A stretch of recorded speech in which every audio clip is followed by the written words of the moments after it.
All right, this might be the weirdest popcorn flavor I've ever seen. This is durian flavored popcorn. Malaysia, what are you thinking? But you know what? I'm all in. Let's give this a try and 2 more.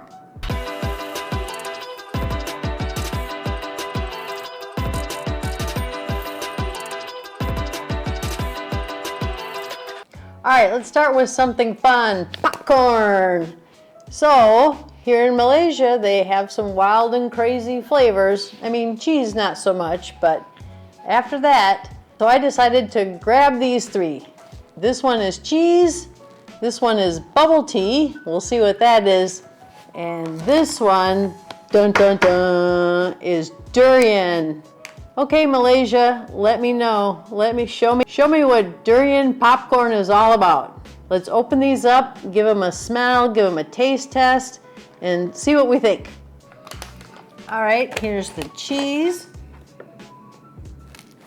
Smells like it could be a little bit sweet, but overall smells like, you know, any other kind of packaged snack. So we'll see how that is. Next is the bubble tea. Yeah, definitely smells sweet and smells like it could be almost like a caramel corn. Oh, we got multiple colors in here. We got light ones, dark ones, medium ones. Smells sweet. And the durian, which is known for being a very smelly, not appetizing smell. In fact, here in our apartment, there are big signs everywhere that say no durian fruit in the apartments. Yeah, that's a weird smell. It smells a bit like maybe melon that's gone bad, a very musky smell. Yeah, it's a weird smell. Like I said, musky. And this looks like it's kind of a puff or an extruded product. We'll see. It's supposed to be corn based, so we'll see. All right, cheese.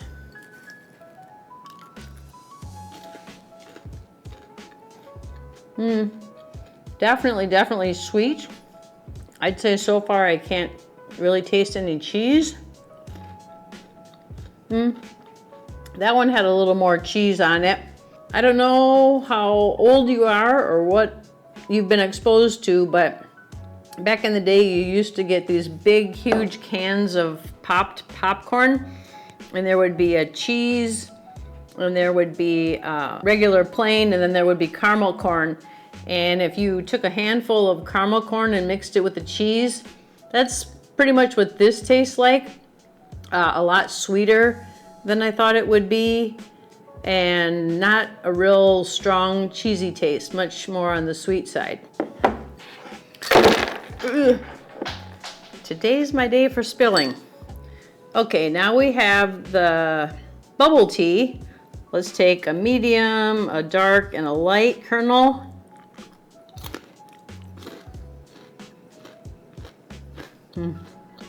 I would say very much like caramel corn. The dark ones are a little bit more saturated tasting. Yeah, maybe a little slightly more molassesy type of a flavor. Overall good if you're thinking about caramel corn and that kind of a taste. Definitely sweet popcorn. More or less what I expected. A little bit of an aftertaste. Maybe there's kind of a creamy milk taste after finish. Yeah, I'll have to think about that one a little more. And now the moment we're all afraid to. Well, I don't know, I am. I've never tasted a real durian fruit, so I won't really be able to give you an honest opinion if it tastes like durian. So this is just going off of whatever this flavor is.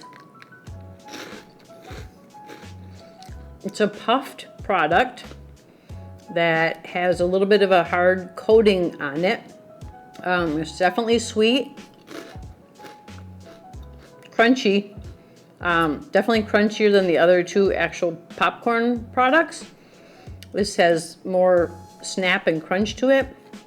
I'd have to say it really does taste like the melon smell that I was getting. Tastes like a really overly ripe, maybe honeydew or muskmelon cantaloupe. That heavy melony flavor. It's not bad. It's certainly not something that I would not eat. I mean, I would eat it. But, you know, it's a little bit strange for me to put melon durian flavor on a puffed corn product. But yeah, definitely shouldn't have been afraid of this. It's fine, and it's a nice sweet snacky flavor. Okay, we've made it through round one of the strange and unusual snack foods and regular savory foods that we're finding here in Malaysia. And now let's see what's next on the list. Okay, next up we have chicken and potatoes canned in a can, because nothing says fine dining better than canned chicken, right? Anyway, we're gonna try them out. Here I have chicken vindaloo, and here I have chicken curry with potatoes. I'll start off by saying that both of them have pop tops, which I really like and appreciate, because in our accommodation we don't have a can opener, so a plus for that. I'm going to put this down on a plate with some rice and give it a taste test. Okay, let's start with the vindaloo. Open it up.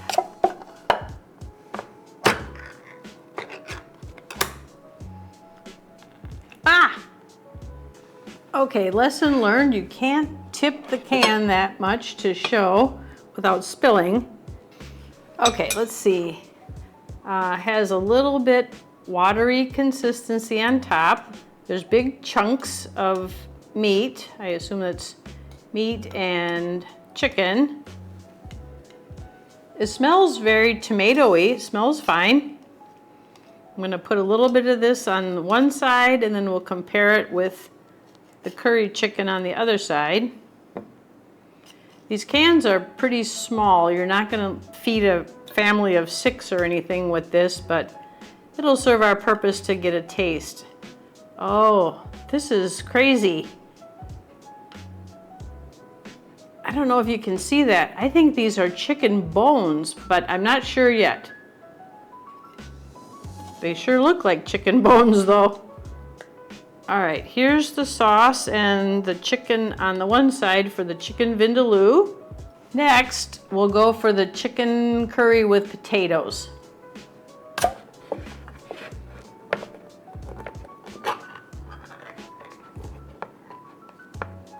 Pop top is not easy. Here we go. Okay, I won't tip it like I did with the last one. Again, it's a little liquidy, a little runnier than I thought it would be. And here's a big chunk. Big chunk. Looks like it's definitely got chicken skin on it. Let's smell it. Smells good, smells meaty. It doesn't smell as tomatoey as the chicken vindaloo. Yeah, I think these are bones, which I did not expect at all. Bones and chicken skin. We'll put that on that side. I'll heat these two up and we'll go for a taste test. All right, now let's taste it and see what we think. I'll go for the vindaloo side first. A little rice, a little sauce.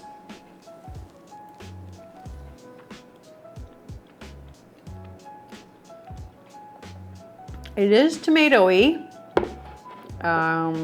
You get a pretty big hit of saltiness when you start tasting it. It tastes fine, it tastes good. I want to see if this is really bone. Yeah, absolutely.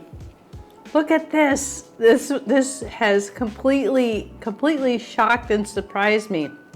This is a broken up chicken bone. So I wouldn't have expected that, and I'm glad I kind of saw it before I bit into it. There's a little chicken bone for more chicken flavor, I guess. This is all chicken meat. Get into the chicken meat.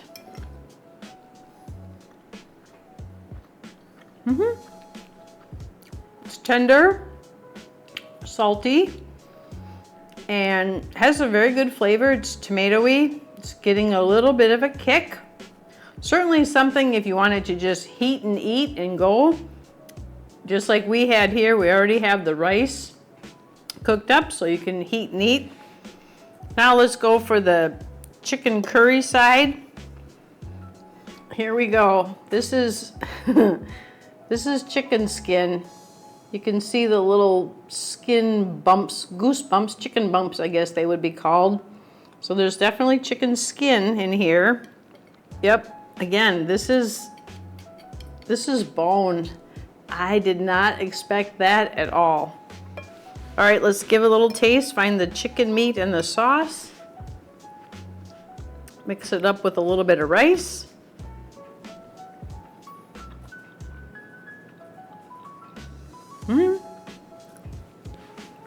That has a really nice flavor.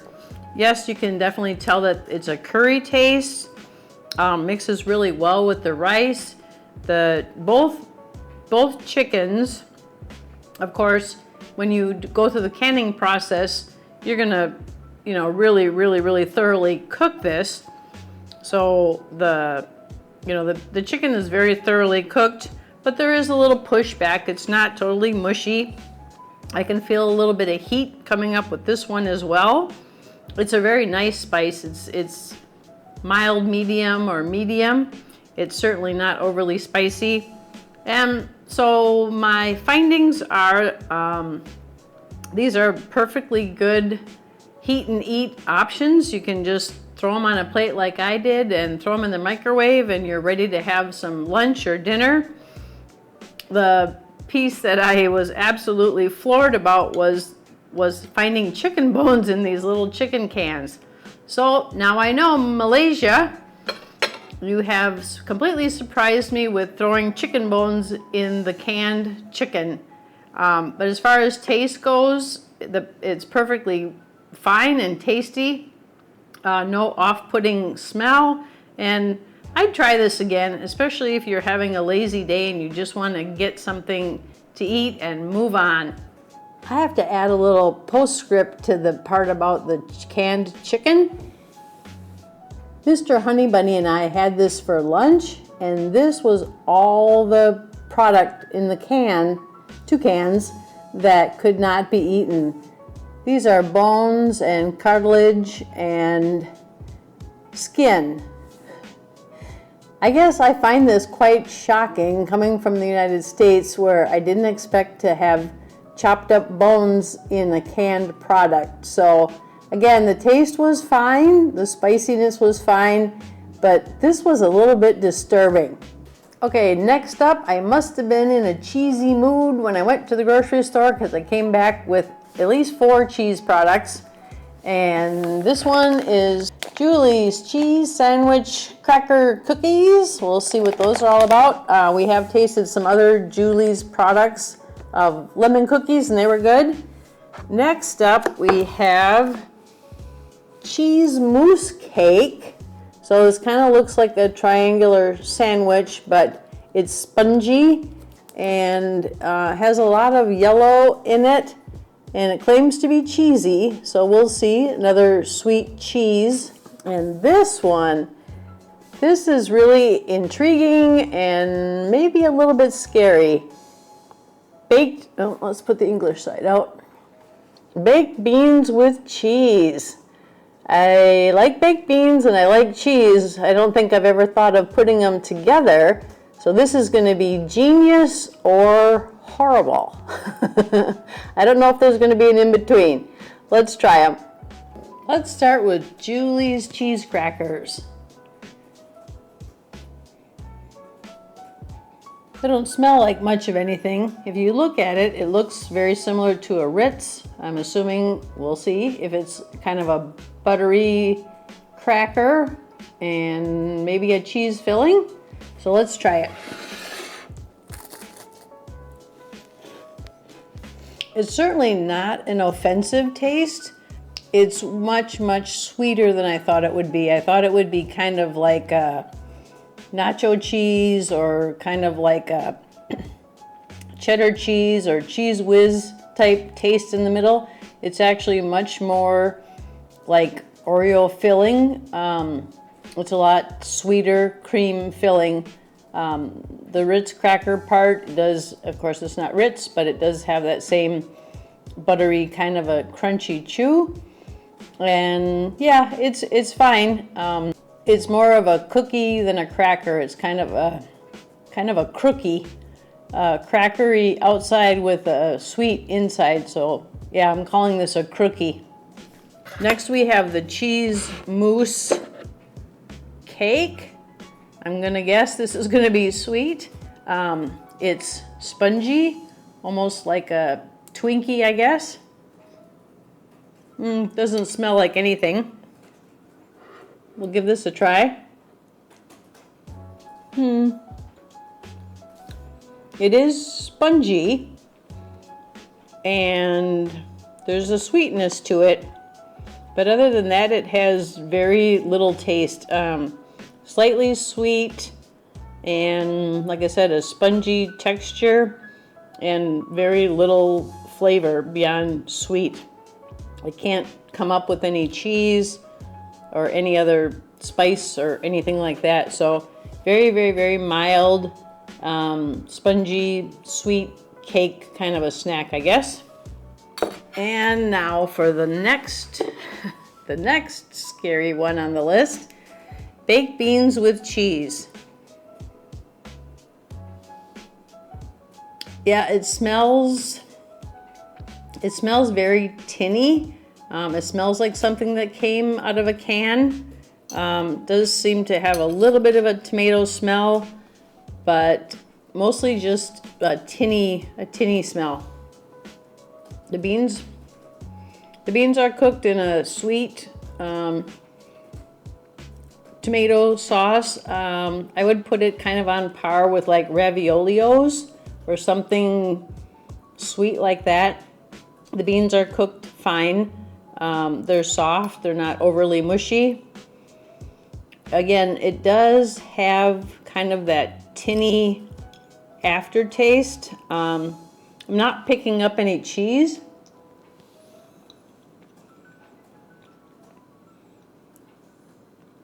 Yeah, I probably wouldn't buy the sponge cake or these beans again.